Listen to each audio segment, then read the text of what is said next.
coffee do it. There you go. There you go. Good. Good. And then we'll do one more. Ready? Yep, here you go. Here, it's coming underneath. I know. Mom, I see it. Okay. That is something else. Excellent.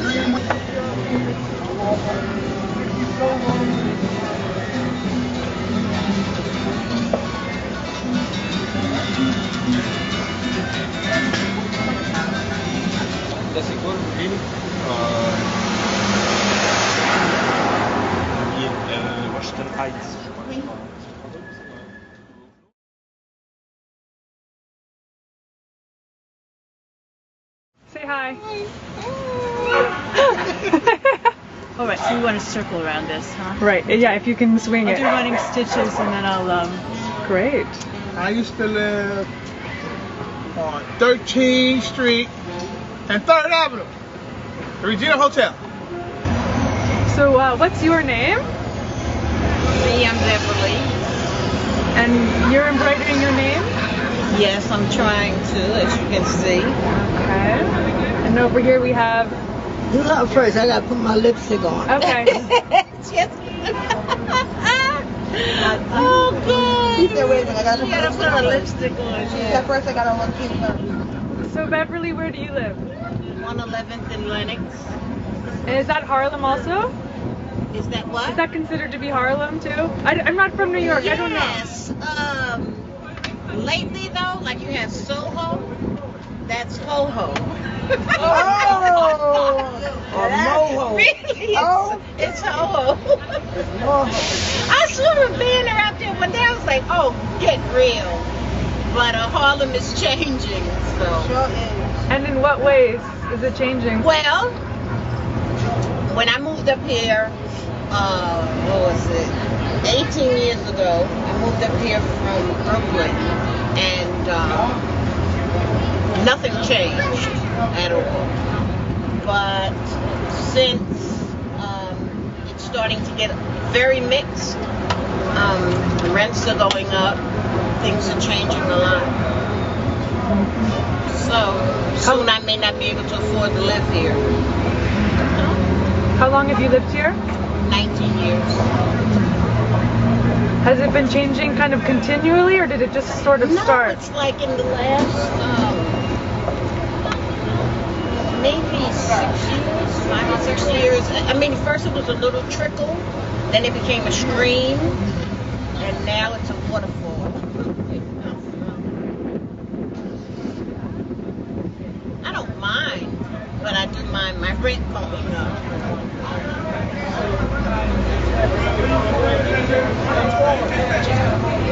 What else do you want to know? Well, tell me what you think is good about the neighborhood. What's good about the neighborhood? Well, it's becoming very family oriented. When I moved up here, there was a lot of drugs and things. The building I lived in is nice, but the neighborhood had a lot of drugs and things like that. But since the change, the gentrification, they've chased the majority of the drug addicts and the drug sellers. I'll put it that way.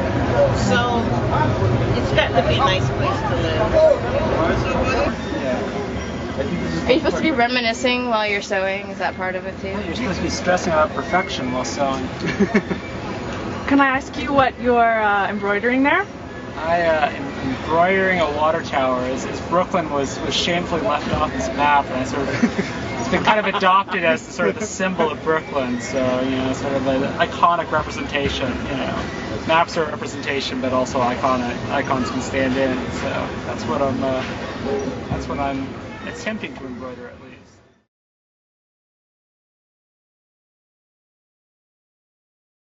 What are you marking in the map? A star where I live on Wall Street. A star. Okay. And where are you from? I'm from Puerto Rico. Okay. Puerto Rico. From Naguabo, Puerto Rico. How long have you lived in New York? All my life. Okay. Then you're not from Puerto Rico. Yeah, I'm from Puerto Rico. I was here all my life. I'm only joking. I know. Right on. And where are you from? Originally Ukraine. Okay. How long have you lived in New York? Oh God, 12 years now. So it's pretty much one of those things that I didn't think it was ever going to happen, you know? Because after the Soviet Union fell, it's like, oh yeah, I'll see you in New York, you know, like things that will not happen, like you will meet a purple elephant and you'll live in New York City. So this is my purple elephant. Did you meet the purple elephant in New York City? New York City is my purple elephant. Hello, ladies and gentlemen. My name is Abdul Muhammad Efren Vargas. I'm 45 years old. I have two beautiful kids. My daughter is 24. My son is 16, and my grandson is 6. Excuse me, 7. I was born and raised in Manhattan of New York. I'm 45 years old. I just started this job. I'm a security officer, not NYPD Blue. God told me to say this interview to y'all. I just want to really relay a message. I'm marking my territory like a lion does, mark his territory in the jungle. He marks it with urine, but I'm marking it with thread. And where are you from? Hungary, England, US. Where are you going back to, or where are you leaving to? I'm going to Hungary now. Okay. What will you miss about New York? What would I not miss about New York? I miss the food, I miss the people. I just miss the city. Friends, places. Yeah. I'm making a mini map of Finland, where I'm from, since I've only been 6 days here in New York, so I really don't have so much special places still in Manhattan. Did you? Just hanging around. This is kind of like, I'm trying to make the size of Finland. There's like 5 million persons in the whole country, and in like Manhattan and New York there's even more, like double as much, I guess. So that's why the size is so tiny. I just like to get my things right here now. Yeah, I'm from the Lower East. This is the Lower East Side. Past Houston and all the way down to, I guess, to the Manhattan Bridge and FDR Drive. His house is the Lower East Side. And you work for the Park Service? I work for the Park Service. Don't tell anybody I'm here. Don't tell anybody I'm here. I'm doing this in their time. See, this is, yeah, this is it. You know, that could come up too, and what you call it? That's a federal case. Yeah, federal case. I see he's gonna blackmail me now. Yeah, I want these parts to be clean better. There you go. You got it. You got it. More.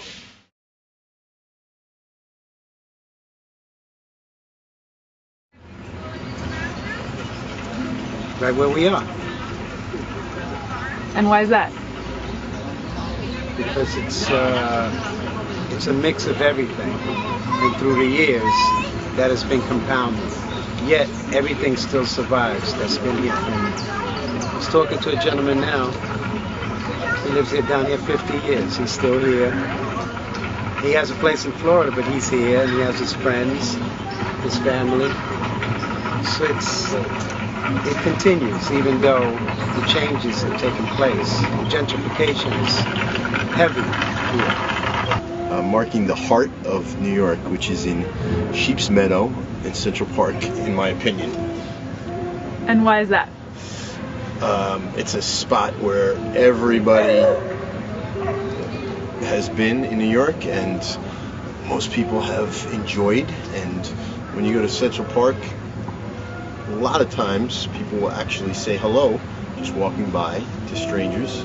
I was marking where my school was in a place where I think is the heart of the city, and I put the heart of the city as Times Square, which I think obviously. Why is it the heart for you? Because it's just when I think of like Manhattan, yeah, it's just all these cool lights and all these awesome places to go there. I'm marketing a garden, which is like a community garden. It's called a green thumb, and it has a lot of weeping willow trees, which you don't see very much in the city. And it's a really nice spot to, I don't know, hang out. read and write, and very, very quiet. It's on Avenue C and 10th Street, I think. And they have a lot of cool art that they made out of like plastic bottles and tin cans and like soda cans that they cut up and make into like, you know, all sorts of art. It's really cool. I'm putting the heart of Manhattan right here into Washington Park. Why? Well, I haven't seen so many public spaces in New York that are really functioning like this one. So yeah, it's a place where people that live here meet.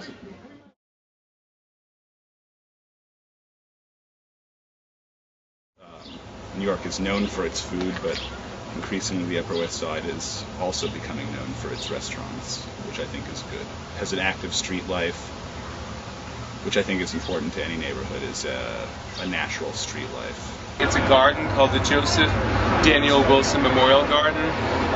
It was an abandoned lot full of abandoned automobiles and automobile parts and garbage, and it was rat infestated, and people used to sell drugs and do crack in there and prostitute, and it was just all sorts of refuse and garbage. And then Cindy and Haja, who live on 122nd Street, he was an older African-American man, and the garden is named after him, James Daniel Wilson. And he said, you know, somebody should turn that into a garden. And so Cindy, who's this magical white hippie chick, and now she's an older, magical, beautiful white hippie chick, she's married to Haja, and Haja is like this brother with the voice of James Earl Jones. And anyway, they began planting a garden. They cleared out all the rubbish, they created soil through creating composts of their own kitchen garbage, and they had all the neighborhood kids help. And now on that lot there are mulberry trees, a willow tree, oak trees. It has a canopy of green that in the summer months it's about 15 degrees cooler in the garden. There's a goldfish pond with turtles and frogs. There's a beehive that produces honey. And there's a cat colony for abandoned cats, feral cats who've been thrown out on the street and then gave birth to generations on the street. And they have shelter that's insulated in the winter, they have food, they have water, and we have volunteers, and it's just so beautiful. It's full of roses and lilies, and you really have to get a key. If you go by the garden, you live in the community, there's a sign and it gives the number. I forget the number, but it's on a sign on the outside of the garden, and just speak to Cindy and Haja, and the garden is yours, and you get a magical key. So please come.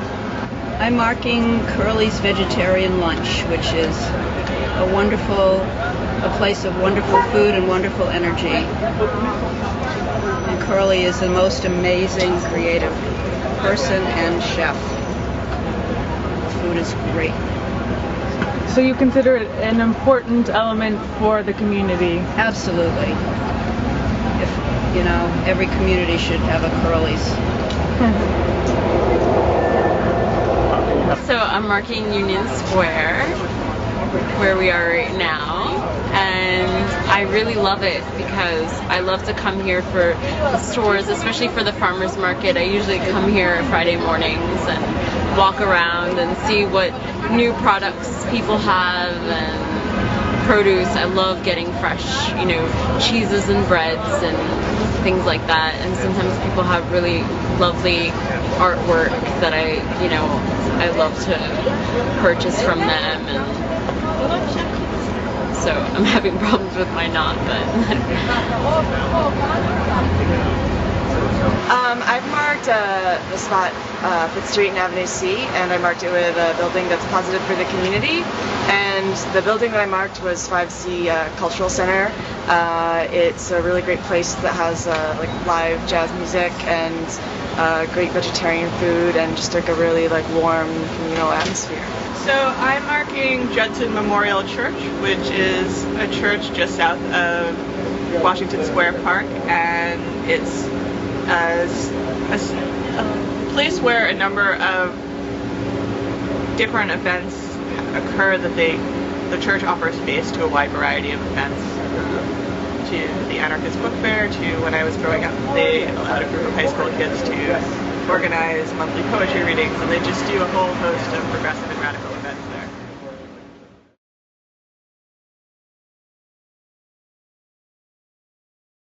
What's something about your neighborhood that might need a change? it's not much of a community. Why not? It's a business area, you know, like a lot of rugs, they sell rugs and things like that, but it's starting to be restaurants, but this is really one of the last communities for miles around, this Lower East Side right here. So I sleep there and I live down here. This is where I know people, you know, connected. I'm marking this privately owned public space that has signs that like there's no ball games allowed, no eating, no drinking, no hanging around, no nothing. And like it's negative, especially compared to places like this. So that's what I don't want this place to turn into.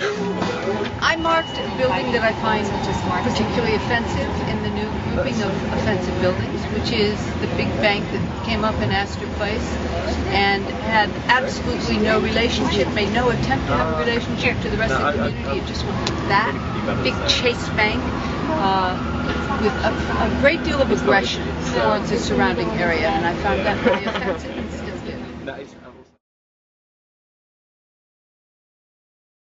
So I just wanted to say that I don't think I could live in New York City unless I lived on this park or a park like this, something that allows me to walk through green space every single day on my way to work or on my way to wherever I'm going. I just have to have green space. So. Do you think that's New York in general or any place? It's New York specifically, because there's so much concrete here that, you know, I think 7 years is the mark. You know, before 7 years you don't really realize it, and then after 7 years you go completely insane if you don't start to connect with things that are green, things that are nature. So for me that was deciding to live on this side of the park, so that in order to get anywhere I have to walk through the park, and just doing that every day has transformed my city life. ¿Qué hace usted en el parque? Bueno, yo vengo a recrearme, a hablar con los amigos. Si alguien toca guitarra, ya yo me meto a cantar, a tocar, aunque no soy músico. Me gusta recrearme, un único parque donde yo puedo venir en la vecindad, donde puedo respirar, donde se puede respirar, donde tengo familia que ha vivido acá por medio siglo. I like the fountain there. What is the place called? Stuyvesant Noble. I think this is Stuytown. It's nice to walk there. If you're trying to get somewhere around here, you can cut through there, walk in the grass, and go under the trees. Sometimes you'll spot a four-leaf clover right off the pavement in the patch. I did the other day. I picked a couple and gave them out. That's so cool. I'm surprised you're telling us about your secret spot. It's not a secret. You should share the luck. I've always found four-leaf clovers, and you can't hoard it. You should share it. I've never found one. Just gotta look. I would say you don't find them, they find you. But I'm not sure. They find you. You gotta sneak up on them. You come to this park a lot? Yeah, sometimes. What do you do in the park? Sit around, talk to people, listen to music, listen to the breeze in the trees, watch the seasons change, experience life.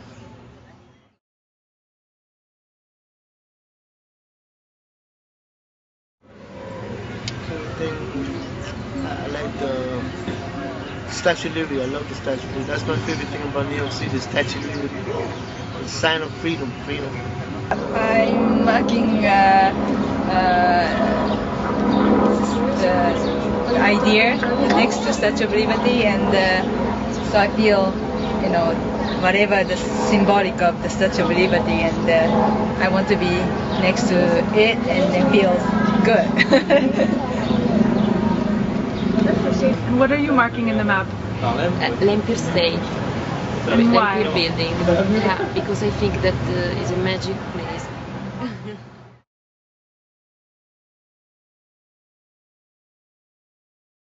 I am marking the area that I believe is becoming gentrified, and the area that I am marking is Washington Heights. It's where I grew up, and right now it's, all the prices are being jacked up on rent and all things like that. They're trying to turn it into an area where the wealthy and the wealthy only can live, and that's really not how the Heights was historically. It was a big mix of people, and in a way it kind of makes me sad because I wasn't rich, and I think that'll be the end of a lot of culture and diversity in that area. So that's why I'm putting the dot here. I'm marking a place of gentrification. And tell me about it. Well, I've been in New York now for 2 weeks, and I've always heard about Harlem, and so because it's quite a famous place. And I went for a dinner party there the other day, and it was full of people from London having dinner, and that didn't really seem to me like quite exactly what Harlem was all about. Were they having dinner at somebody's house, or did Yeah. someone live there? Yeah, an incredibly expensive apartment. so it's getting a black dot. What did you eat? What did we eat? Stilton? No, we had some tea. Tea? Some scones, kind of classic things.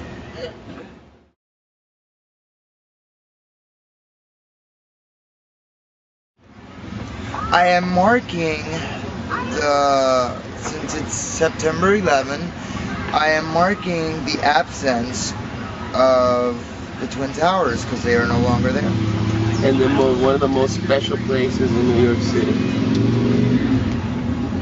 For real. It meant a lot to a lot of us. And it's a very sad day, but it's also a very real day. Yeah, and it's a day of remembering. I'm marking the spot where the wheel was stolen from my bicycle. And so, what kind of symbol are you making? I'm making an X because something disappeared which was important for the community.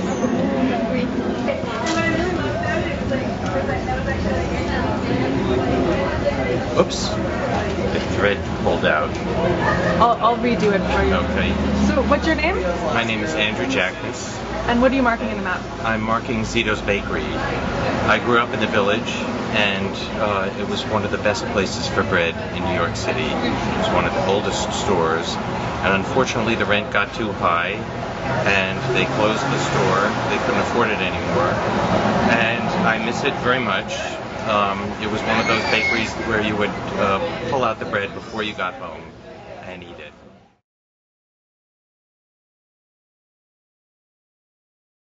I am marking the neighborhood of Washington Heights, and it's a neighborhood in transition. It's gone from being a very Hispanic-dominated population to kind of a gentrified white neighborhood. Pros and cons to that, of course. A lot of restaurants have been popping up. A lot of newly minted college grads moving there for cheap rents. My roommate right now was living in Washington Heights for a couple of years, and there's still a lot of crime, of course, and it's going to take a while to get that down, but it's transitioning, and hopefully we can find some way to get the crime down and have the people who were originally living there stay there because it's their community, of course, and those are always the questions that one needs to ask when one's dealing with the concept of gentrification.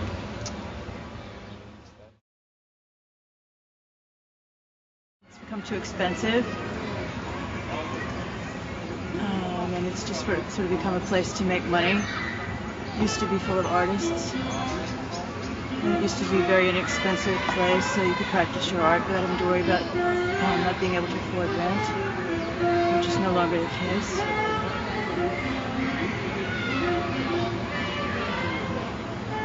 I mean, this is the neighborhood where CBGB's was, where the whole punk rock thing started.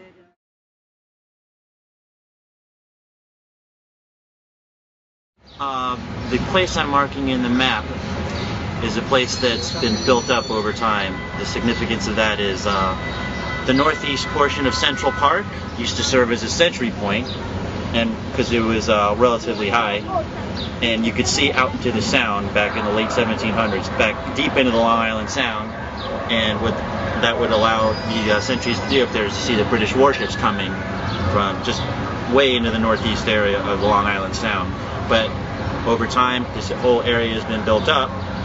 Buildings, neighborhoods been coming up, so now you can't see into the Sound anymore. Not that we have to worry about British warships, but that's the significance. There's a lot of history in New York. Oh, the wall at Wall Street. There used to be an actual wall there that extended from the East River to the Hudson River, because that area of Manhattan was really, really narrow. And in fact, the west side of Manhattan, there was nothing there. The Battery was it's just landfill, so it was really short area.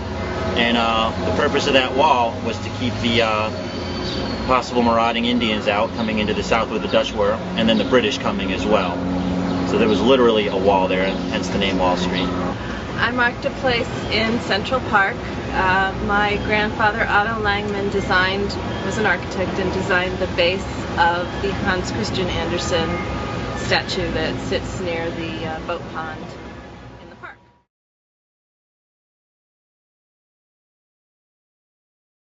I have marked a spot on the mall in Central Park underneath the Great American Elms.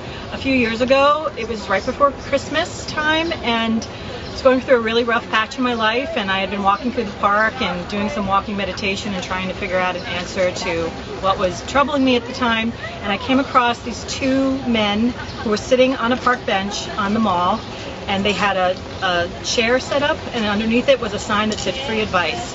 And I don't know to this day why they were doing it. I don't know if it was a candid camera moment. I don't know if it was a school project, but for whatever reason, they were just sitting there offering free advice to anyone who needed it walking down the mall at that time. So I got up my courage and I sat with them, and I cried a lot, and I told them what was troubling me, and they gave me their input. And it was just a really nice moment. I've never seen these people before or since, and it was a really beautiful gift that these strangers gave me when I really needed it. So.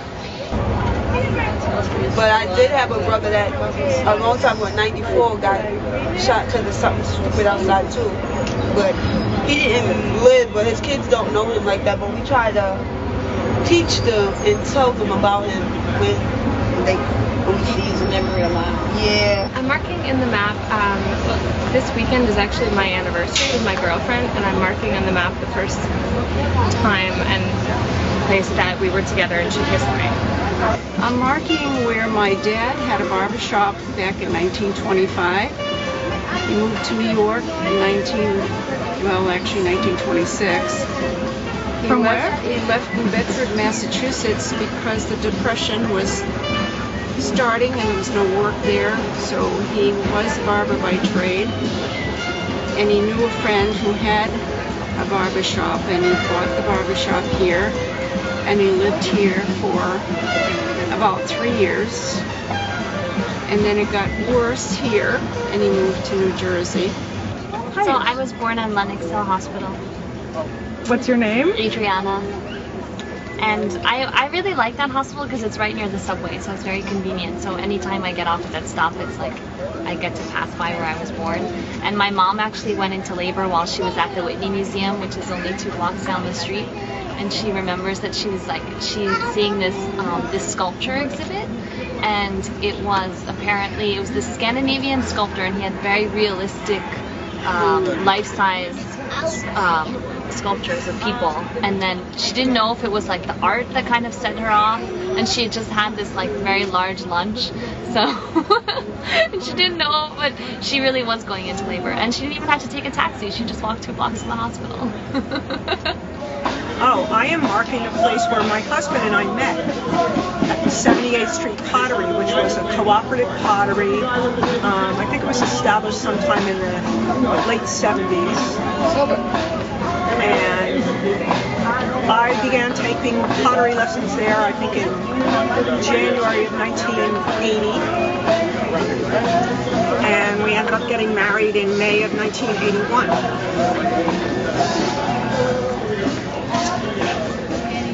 little hard to do a circle.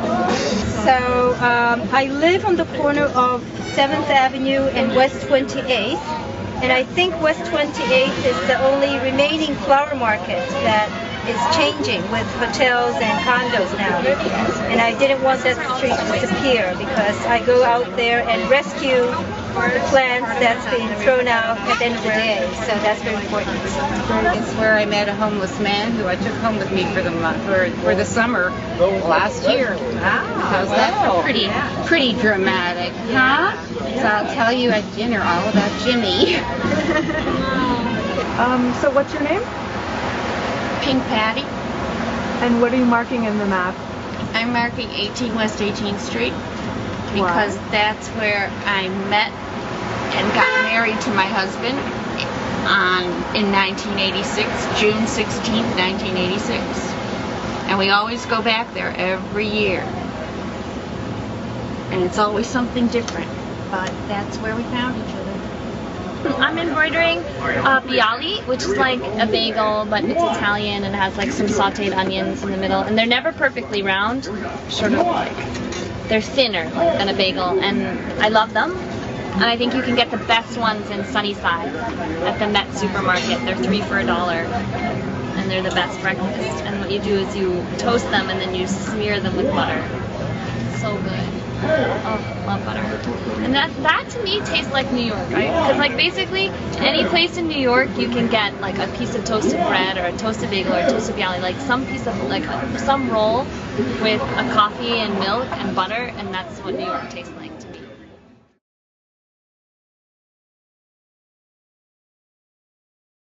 Bueno, aquí yo marqué la parte más peligrosa, que creo que es una de las más peligrosas en el Central Park para correr. Como corredora no puedo correr después de las 8 o 9 de la noche por esta área porque me siento insegura. I am marking a spot in Harlem on 139th and Lenox. I live right across the street where I watched someone get shot last summer. And last night there was I watched a gun battle between 3 people with some weapons that were probably 45 or 9 millimeters. Nobody got shot, but it seems as if the gentrification process has stalled a little bit in Harlem. So this is an area that needs to be marked.